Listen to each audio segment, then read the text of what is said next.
महाराष्ट्राचा आवाज आपल्या हक्काचा। नवा आवाज महाराष्ट्र न्यूज चॅनल मध्ये आपले स्वागत आहे। तर पाहूया आजच्या महत्त्वाच्या काही घडामोडी। उल्हासनगरमध्ये शिवसेनेकडून समाजवादी पार्टीचे आमदार अबू आझमी यांच्या विरोधात निदर्शनं करण्यात आली। अबू आझमी यांच्यावर देशद्रोहाचा गुन्हा दाखल करण्याची मागणी पोलीस ठाण्यात निवेदन देऊन करण्यात आली। औरंगजेब हा चांगला प्रशासक होता असं वक्तव्य अबू आझमी यांनी केलं होतं। त्यावरून शिवसेनेने त्यांच्या विरोधात आक्रमक भूमिका घेत त्यांचा निषेध केलाय। उल्हासनगरच्या कॅम्प 4 ओटी चौकात शिवसेनेकडून अबू आझमीच्या विरोधात घोषणाबाजी करण्यात आली। तसंच त्यांच्या विरोधात देशद्रोहाचा गुन्हा दाखल करण्यात यावा अशी मागणी निवेदन देऊन केली। अबू आझमी जर औरंगजेबाचं समर्थन करत असेल तर त्याला आम्ही महाराष्ट्रात फिरू देणार नाही असा इशारा यावेळी शिवसैनिकांनी दिलाय। छत्रपती शिवाजी महाराजांच्या या महाराष्ट्राचं भूमीमध्ये राहणारा एक देशद्रोही अबू आझमी अफजल खानाचा वावा करतो, त्याची तारीफ करतो। त्या अफजल खानाने या महाराष्ट्रावर चाल करून आला।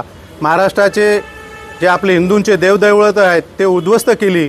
हिंदू धर्माचा उद्ध्वस्त करण्याचा कट कारस्थान करणाऱ्या अफजल खानाचा वावा करणारा हा अबू आझमी, या अबू आझमीवर देशद्रोहीचा गुन्हा दाखल झाला पाहिजे आणि त्याला अटक झाली पाहिजे अशी मागणी करणारं निवेदन आम्ही आज इथे विठ्ठलवाडी पोलीस स्टेशनचे वरिष्ठ पोलीस निरीक्षक यांना शिवसेनेच्या वतीने दिलंय आणि शिवसेनेने त्यांना अटक करायची मागणी केलेली आहे।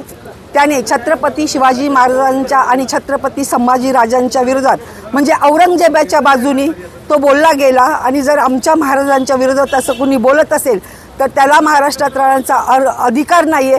म्हणून आज उल्हासनगरच्या वतीने शिवसेनेच्या वतीने आम्ही महिला आघाडी आणि शिवसेना उल्हासनगर शहर शाखेच्या वतीने विठ्ठलवाडी पोलीस स्टेशनला निवेदन दिलेलं आहे की अबू आझमीवर गुन्हा दाखल करावा आणि त्याला अटक करण्यात यावी। कारण छत्रपती शिवाजी महाराजांचा ज्यांनी कट रचला औरंगजेबाने आणि छत्रपती संभाजी महाराजांचा ज्यांनी दुःखद अंत केला अशा औरंगजेबाच्या जर चांगुलपणाचं बोलत असेल अबू आझमी तर त्याला गुन्हा दाखल व्हायलाच पाहिजे अशी आम्ही मागणी विठ्ठलवाडी पोलीस स्टेशनला केलेली आहे शिवसेनेच्या वतीने। बातम्या पाहण्यासाठी चॅनलला सबस्क्राइब करा, बेल आयकॉनवर क्लिक करा आणि रहा सतत अपडेट।